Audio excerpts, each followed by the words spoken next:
یا لفظ ارشد میریو itu setelah puasa ini, nabu pisah, nabu puasa, mana wadi kebajian di mana ni itu, ini dah kena pakai cek anjing.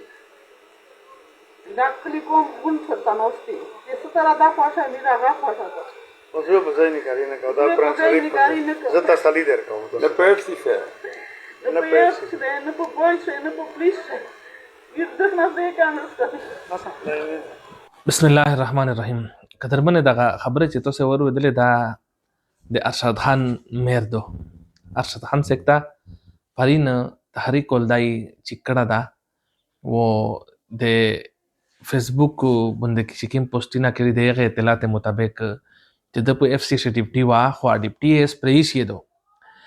اس کلیول حلقہ غونډه غوي د فیسبوک باندې د پوسټینه حلقہ چې د ډیپټي پریش یدو نو غون حلق دا گزارش کوي دا درخواست کوي چې دا یتیم وړکه دا او ډیپټي اس پریشیدو اسی چینج چې چلاوله هو د تحریک ول خو پالیسی دا غدو چې دی کوم سړی په ډیپټي نوی اختصاص نوی نو غوند دا گزارش کوي دا سوال کوي چې دا وړکه یتیم دا دوی وړي کې ورینه دی وای خیر دو پلور یا مردا یو مېری دو سړی مې دا غینې چې تاسو خبره ورودلې چې دای دا زوت کې چې تاسو ایسه قسم نقصان و نه رسي مشتو سن اجازه غوړي د الله پامان